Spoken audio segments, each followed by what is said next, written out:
I'm Ethan Madrid, and I've been playing soccer for 13 years. Ty Carey, cross country.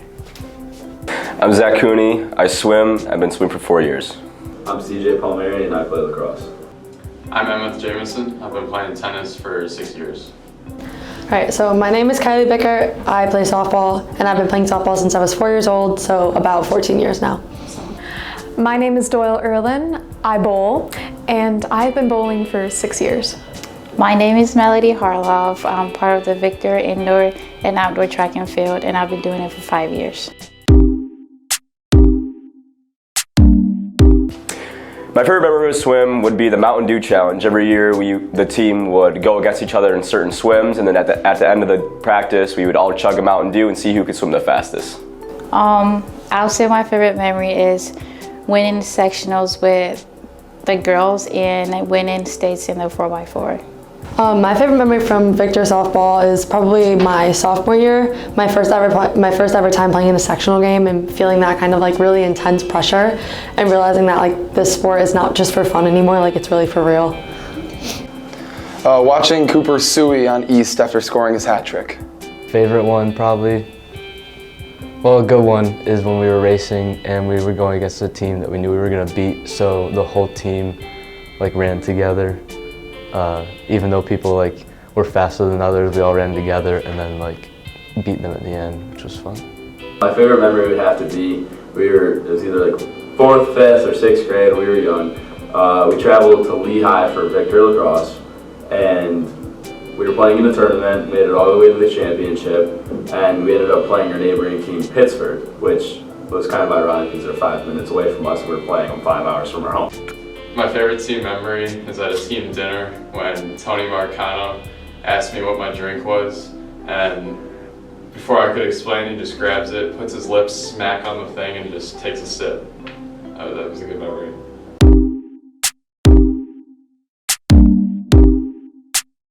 I would say Donroe has inspired me the most. He was my spring coach, and knowing that he's not here with me my senior years, it's a little upsetting, but he's someone that had a big impact on me.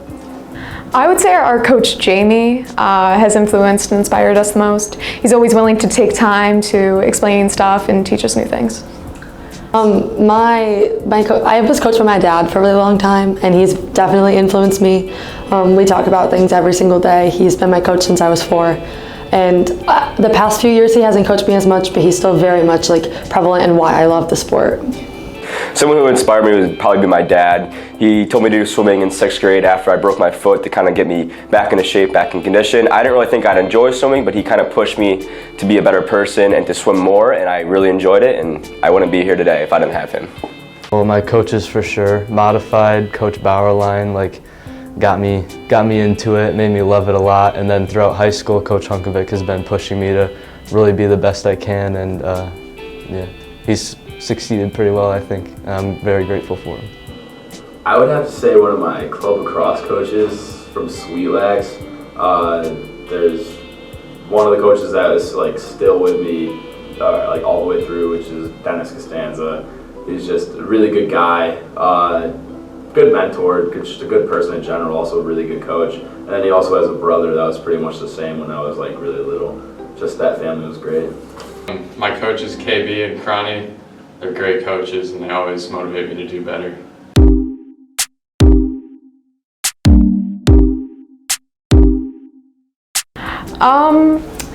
Bowling's actually pretty accommodating for varsity sports with academics. It's only 4 days a week, and there's plenty of time for you to go see teachers in between if you need to.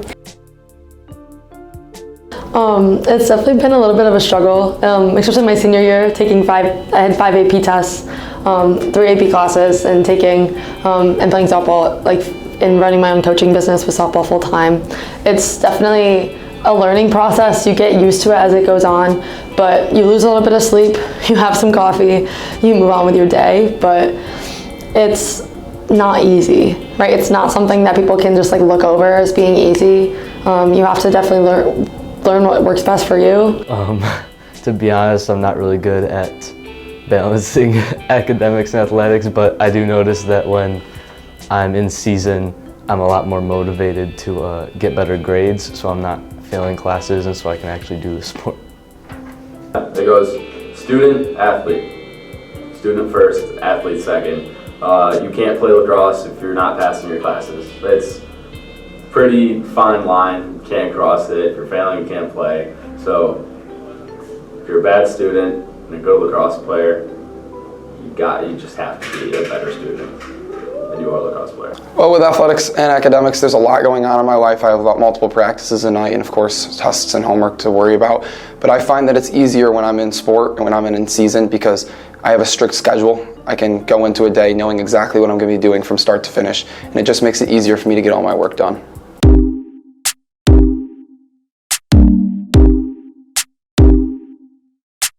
Biggest setback, I would probably say transportation. All of last year we had to figure out how we were going to be getting to our matches, and we also had to figure out how we were going to get the younger kids there as well who can't drive.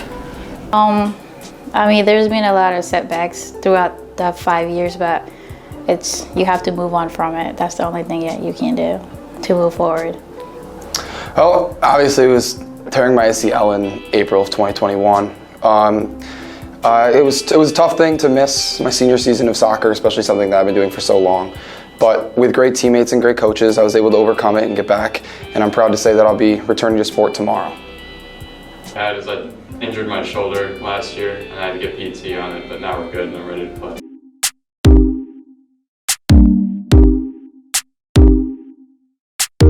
Something I take away from swim is being a better leader.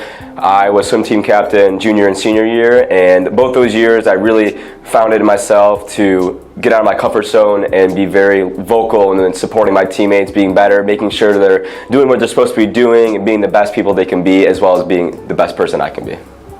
My junior year, I was a captain and I learned to be a leader on the field, but my senior year I had to learn to be a leader off the field. I had to learn different ways of communicating to them and how to be better players and better people and the best way to succeed from a different area. A responsibility that I needed to upheld throughout the season, and I just tried my best to be there as a person people could talk to on the team as an upperclassman.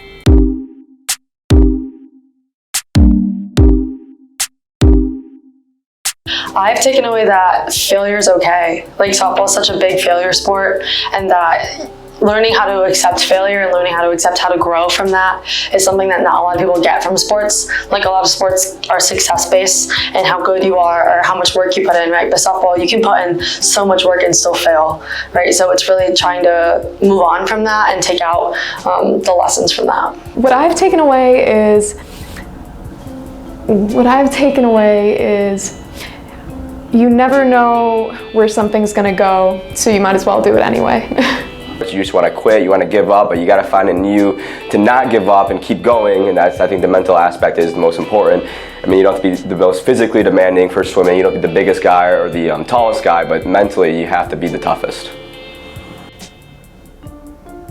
Yeah, I think that sports in general, or cross country specifically, is definitely worthwhile trying, and not just for the sport, but also for the team and the experience of the people. That for me is my favorite thing about it. Yeah.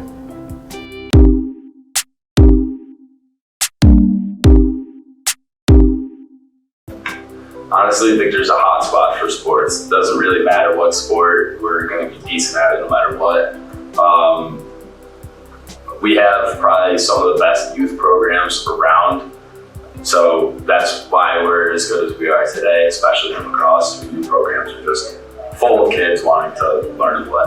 All right, my perspective on Bickert athletics, I think we're a great school for it. We've obviously won sectionals a lot, and boys tennis, this is our year, we're going to do it. I think the athletic program gives students the opportunity to express themselves. It gives them the opportunity to do what they love and to not be sorry about it, right? So people play sports to be cool or to do it with your friends, right? But you don't need to do that. You're playing for yourself a lot of the time, right? And for what you love to do. And schools give you, our school gives you the opportunity to do that when not every school even has every sport, right? So many students here are so, we're very lucky, especially So I think that softball is not a huge sport in a lot of places. So the school is very big on making sure that everyone has time and a place to express themselves. I think the athletic program gives students a bunch of different opportunities to meet new people, to try new things, and really just step out of your... I would say we have good athletic team from track and field all the way down to tennis or golf.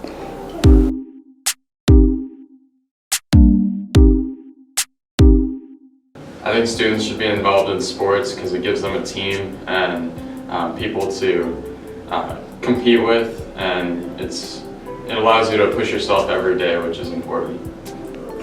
Really just something to do. Very easy to make friends when you're playing on a team. Every year, honestly, is different too. Like, you can have people coming and going, you meet new people all around, and then if you get into like club lacrosse, you'll be traveling all over the place. But then also with schooling, something to keep your grades up helps you. Students should be involved in sports to learn how to be a better teammate, to be a better leader, to be a better classmate. Everything you do in life is group oriented. There's always people you have to work with, and sports are the perfect way to get into working as a group.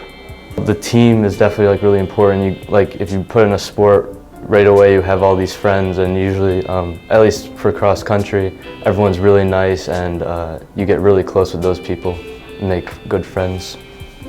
Students should be involved in sports to learn another side of life. You get a lot of life lessons from sports, like I said about softball, about failure, and about growth and how to work together as a team, right? And that also goes for an individual sport, but team sports really, like, you learn how to work with other people, you learn how to work with other emotions, and especially being women on a team together. Our coach does that all the time. Like, people are gonna butt heads, you're gonna fight, like, it's okay, right? In life, not everything's gonna be sunshine and rainbows, and that's especially what sports teaches you, right? Is how to move on from that and how to really grow and how to take success out of things that aren't necessarily a success in general.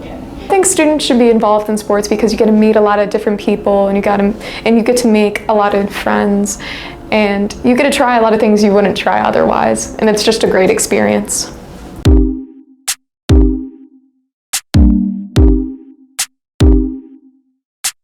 I would say patient and trust the process and in your training. That's something I've taken away from. Enjoy it while it lasts. It goes by really quick, and have fun. Be patient with yourself, be patient with your growth. Don't rush it. You don't have to be the best when you're in 8th grade. You don't have to be on varsity when you're a freshman. Like, that's not how it works. You're not gonna get starting time if you're a freshman. Like, you have to be patient. You have to have, your time will come, your moment will come, and don't rush it. Right? Your path is your path, right? If you play as a freshman, great. If you sit as a freshman, great. If you're on JV as a freshman, great. Like, it does not matter where you are. It matters your personal growth and how you're doing in your life and what work you're putting in to get to the next level, not getting that immediate satisfaction. My best advice would be to upcoming athletes would be, don't let the setback affect you. Bad things happen, it happens to all athletes, but there's always something good waiting on the other side of it. There's something to break, a wall to break down, something to overcome. Just keep pushing. Honestly, we got a lot of competition in Bickert. Doesn't matter what sport you're really playing, you're gonna have to compete for your position no matter what. Just don't give up, keep fighting for it. Again, make sure your grades are passing, and then you'll always have the opportunity to fight for your position. Just don't quit. You'll be handed something someday. Work hard, put in that work. Don't give up, especially through injuries and stuff. And yeah, just fight for it. So advice I have for upcoming athletes would be, don't give up, try your hardest, and especially have a balance between your personal, social, and your family life and your academics. Academics is very important, especially for schools. If you want to play a sport when you're older and in college, your academics come first. That's what they're going to look at. They're going to look at your athletic ability, but you actually have to make sure you get into the school. And obviously, don't give up, try your hardest, keep going. If you want to quit, don't quit. You're going to get through it. Everyone else is there with you, going through the same mental, physical pain you are. Push them to go harder, they'll push you as well.